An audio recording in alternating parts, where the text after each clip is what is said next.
Hello everyone, welcome back to my YouTube channel Unfold Learning. और आज मैं लेकर आई हूँ आपके लिए एक और solution video from let's practice mathematics class 8 ICSE from green earth publication, जिसका चैप्टर 20 एरिया एंड पेरीमीटर की एक्सरसाइज 20.1 हम सॉल्व कर रहे थे।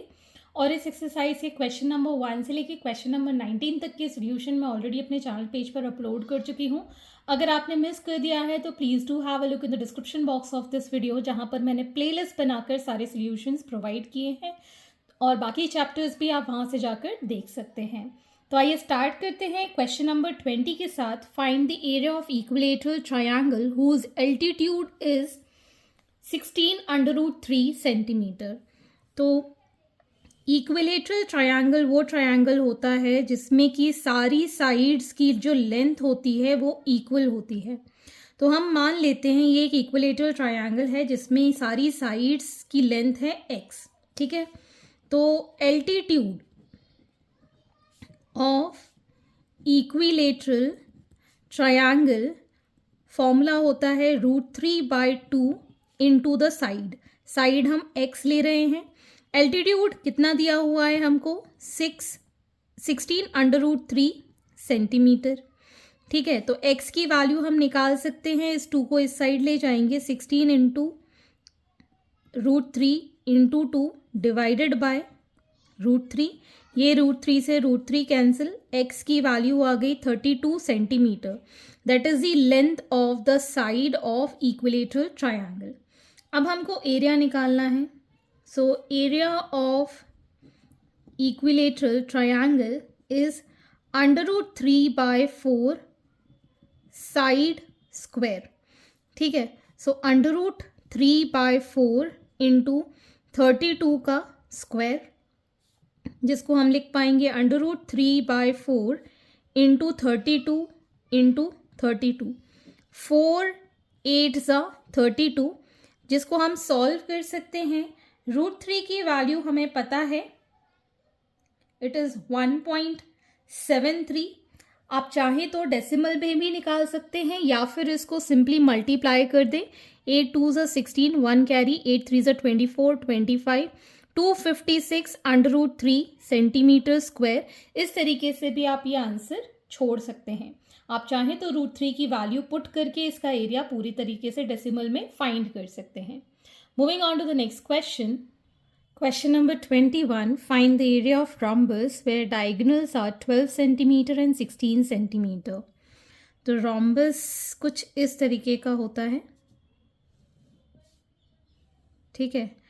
इसका डायगोनल एक हमको गिवन है 16 सेंटीमीटर और दूसरा डायगोनल हमको गिवन है 12 सेंटीमीटर, ठीक है। इसको हम मान लेते हैं D1, इसको मान लेते हैं D2, ठीक है। सो area of rhombus is half into diagonal 1 into diagonal 2, ठीक है। So 1/2 into 12 into 16, 2 8 12 9 is 96 centimeter square is the area of rhombus. Question number 22. Which one has bigger area and by how much?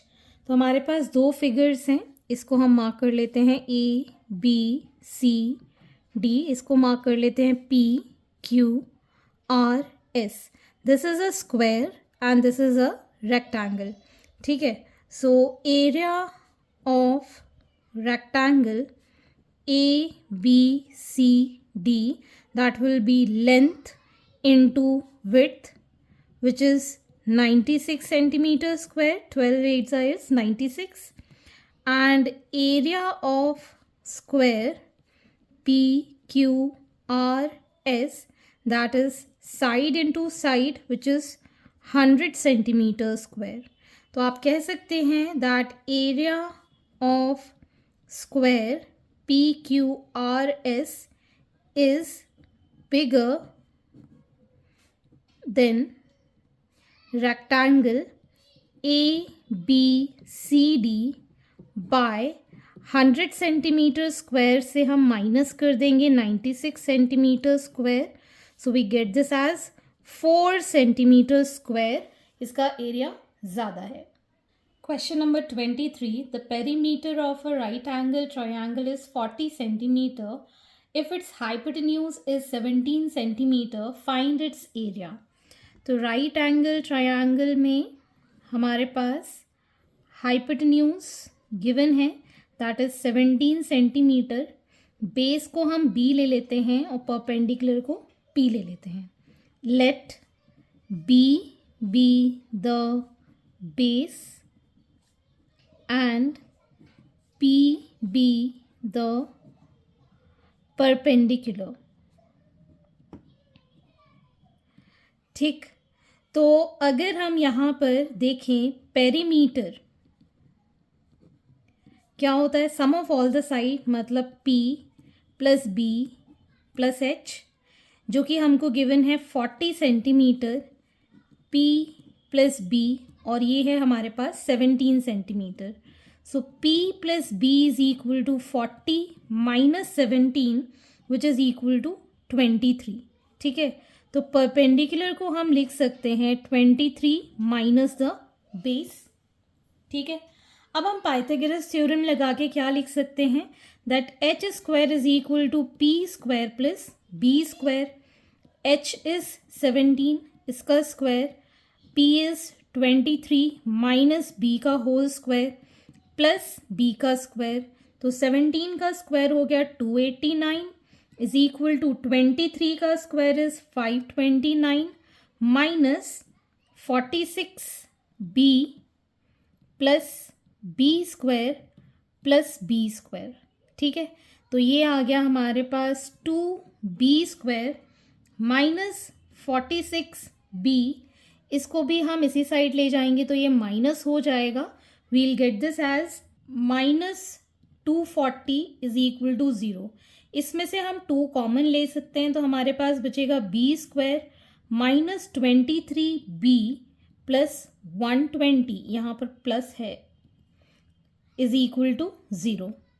तो अब हम B square minus 23b plus 120 is equal to 0. इस 23 के ऐसे factors करेंगे कि 120 आ जाए, that is 15 8 is 120. So B square minus 15x minus 8x plus 120 is equal to 0. Sorry, x लिख रही हूँ, b. तो यहाँ से हमने b कॉमन लिया, b माइनस 15 माइनस 8 कॉमन लिया, b minus 15 is equal to 0. So we get b minus 8 and b minus 15 whole square is equal to 0.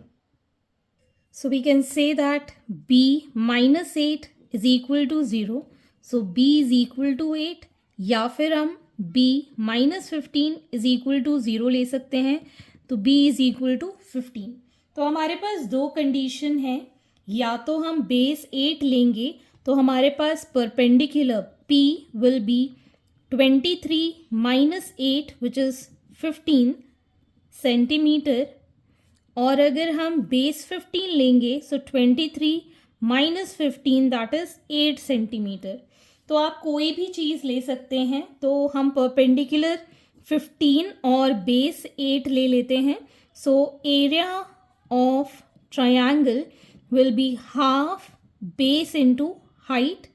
So half base कितना है हमारे पास 8, परपेंडिकुलर इज 15, ये कैंसिल आउट हो गया, 4 times 15 4 is 60 centimetre square, that is the area of the triangle.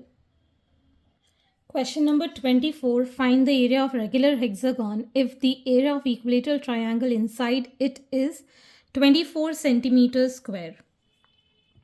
तो अगर हम regular hexagon बनाएं तो कुछ इस तरीके का बनेगा, जिसमें कि आपको सारी साइड्स हेक्सागन की इक्वल होंगी, ये सारी साइड्स इक्वल होंगी. अगर यहाँ एक सेंटर लें और इसको हम ज्वाइन कर दें, ठीक है, इस तरीके से अगर हम ज्वाइन कर दें तो कंप्लीट इसके अंदर 1 2 3 4 5 6 इक्विलेटरल ट्रायंगल बनेंगे. ठीक है ना.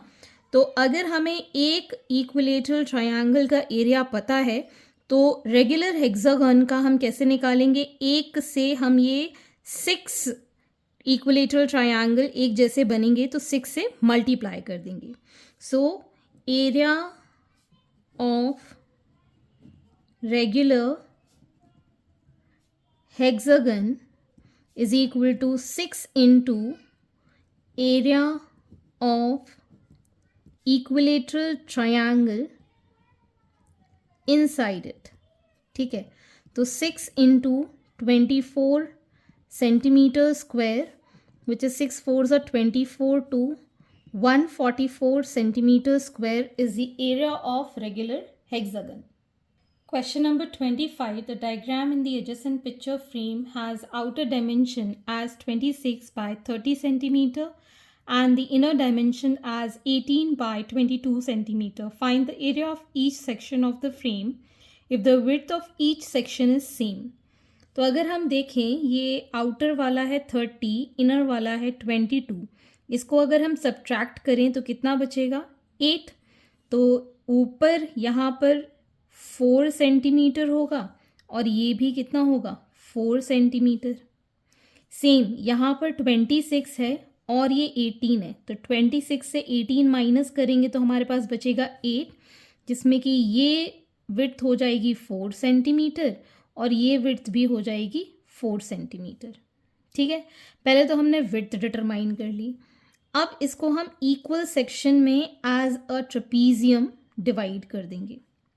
सो we get part 1, part 2, part 3 and part 4. ठीक है, area of part 1 and part 3 is going to be equal because lines are parallel and equal. इसमें भी इस तरीके से देख सकते हैं. तो पहले हम निकालेंगे area of section 1 and section 3. तो दोनों का ही एरिया इक्वल होगा. ठीक है, that will be half into sum of parallel sides that is 18 plus 26 multiplied by the width 4. तो ये 2 टाइम्स कैंसिल हो गया. इसको ऐड करेंगे, we'll get 14 plus 1 2 3 4 44 into 2 that is 88 centimetre square. तो फर्स्ट वाले का और थर्ड वाले का आ गया हमारे पास 88 सेंटीमीटर स्क्वायर. फिर अब हम निकालेंगे area of section 2 and section 4.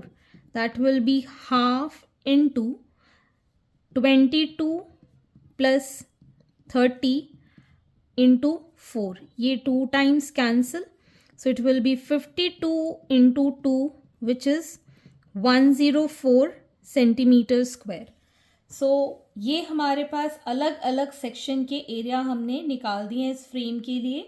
तो फर्स्ट और थर्ड का एरिया है 88, फोर्थ और सेकंड का एरिया है 104 सेंटीमीटर स्क्वायर. अब यहाँ पर आंसर मैच नहीं कर रहा है क्योंकि इन्होंने मेंशन नहीं किया है कि आपको फ्रेम में पार्ट 1, पार्ट 2, पार्ट 3 क्या लेना है. तो इसको अगर हम बुक के हिसाब से सॉल्व करें, बुक में जो आंसर है, तो ये जो है एक तरीके का इन्होंने रेक्टेंगल लिया है. ठीक है, ये वाला एक रेक्टेंगल लिया है. ठीक है, और ये वाला दूसरा रेक्टेंगल लिया है. ठीक है, तो मैं यहाँ पे मार्किंग करके दिखा देती हूँ ABCD. ठीक है, this is PQRS. So area of rectangle ABCD is equal to area of rectangle PQRS which is 30 as a length और width हमने निकाली दी थी 4 which is 120 centimeter square according to the book. ठीक है ना. अगर इक्वल पार्ट्स में करेंगे तो ये ट्रेपीजियम के फॉर्म में ही होना चाहिए, लेकिन अगर बुक के हिसाब से करना है तो आप इस तरीके से भी कर सकते हैं. अब हमें ये वाला एरिया निकालना है. इसको हम LMNO मार्क करें. सो area of rectangle BPML is equal to area of rectangle ONAD SC, that is 18 centimetre. This is the length 18 centimetre और विड्थ हमें पता है 4 सेंटीमीटर थी. So it is 72 centimetre square. ठीक है ना. तो ये आप इस तरीके से भी सॉल्व कर सकते हैं जैसा आपके बुक में मेंशन्ड है, या फिर आप ये वाला मेथड लीजिए, बिकॉज इक्वल अगर सेक्शन में करेंगे तो ये एक ट्रेपीजियम के फॉर्म में ही डिवाइड होना चाहिए. सो एज योर टीचर्स से यू डू दैट. ठीक है. Moving on to the next question. Question number 26. A field is in the shape of trapezium. Its parallel sides are 40 meter and 85 meter and the distance between the parallel side is 12 meter. Find the cost of plowing the field at the rate of rupees 12 per meter square. तो हमारे पास ये trapezium है. इसकी जो parallel side है one is 40 metres and this one is 85 metres, और इन दोनों के बीच का डिस्टेंस है 12 मीटर्स. ठीक है. तो पहले तो हम एरिया ऑफ फील्ड निकाल देते हैं which is half into the sum of parallel side into the distance between the parallel side. 2 6. So it is 125 into 6, which is 750 meters square, and cost of plowing the field is 750 meters square multiplied by rupees 12, which is rupees 9,000. Okay, so cost of plowing the field is rupees 9,000. Question number 27. Find the area of the following figures. तो यहाँ पर आपको figures दिख रहे हैं. तो ये वाला आप देख सकते हैं एज अ रेक्टेंगल दिख रहा है जिसमें कि लेंथ आपको 17 गिवन है, विड्थ है हमारे पास 3 centimetre. So area of complete figure is equal to area of rectangle AEDC. ठीक है. प्लस ये हमारा ट्रायंगल राइट एंगल ट्रायंगल है.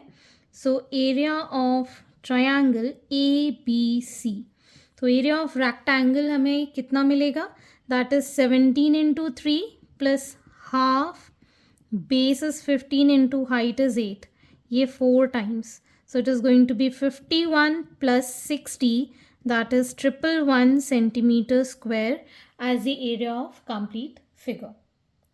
Next part we have this. ठीक है. इसको हम ब्रेक कर लेते हैं A, B, C, D, E और F में. ठीक है.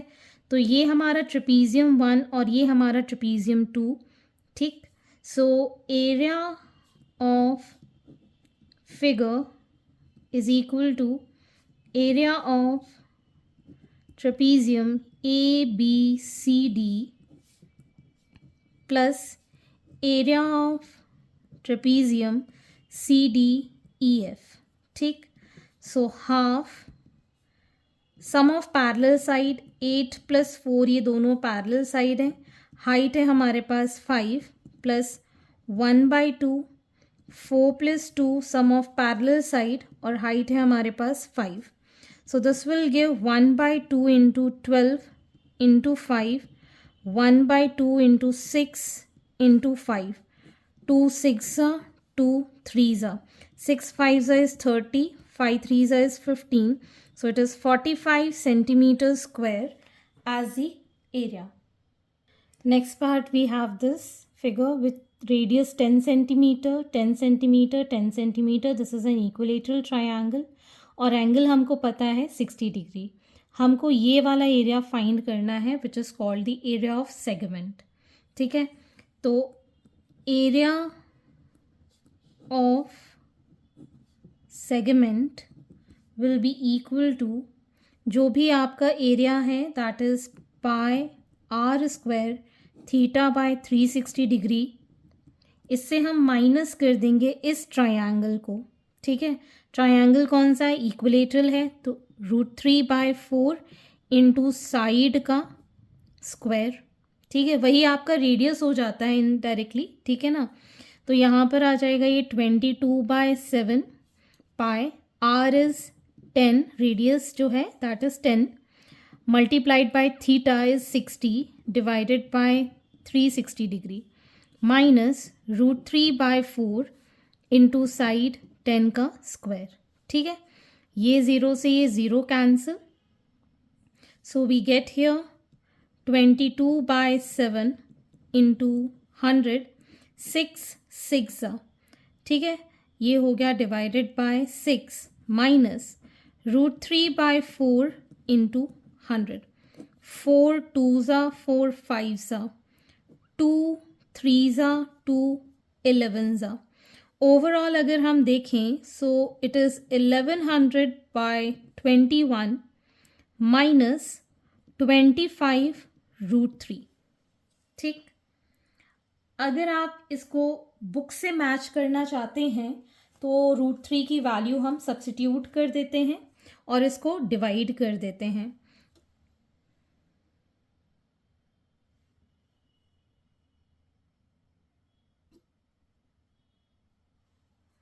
दिस इज 52.38 माइनस ये आ जाएगा हमारे पास 25 into 1.73. So 52.38 minus 43.3. So it is 9.08 centimeter square. That is the area of this segment. Question number 28. Find the area of regular hexagon if each side of equilateral triangle is 5 centimeter और √3 की value 1.73 आपको लेनी है. तो यहाँ पर जैसे कि मैं क्वेश्चन नंबर 24 में भी बता चुकी हूँ that area of hexagon is equal to 6 into area of equilateral triangle which is 6 into √3/4 into side का स्क्वायर. तो हम इसको लिख पाएंगे 6 इंटू √3 की वैल्यू 1.73/4 मल्टीप्लाइड बाय 5 का square. We'll get this as 64.875 centimetre square as the area. आप calculate करके देख सकते हैं. So hence these are the solutions. I hope आपको मेरे सोल्यूशन वीडियोस ज़रूर पसंद आ रहे होंगे. अगर आपको कोई भी डाउट या क्वेरी है तो आप मेरे चैनल के कमेंट सेक्शन में कमेंट करके या फिर आप मुझे सर्च कर सकते हैं on Telegram by the name Unfold Learning, जहां पर आप अपने डाउट्स क्लियर कर पाएंगे. At last please do share my videos with your family and friends and don't forget to subscribe my channel. Thank you for watching.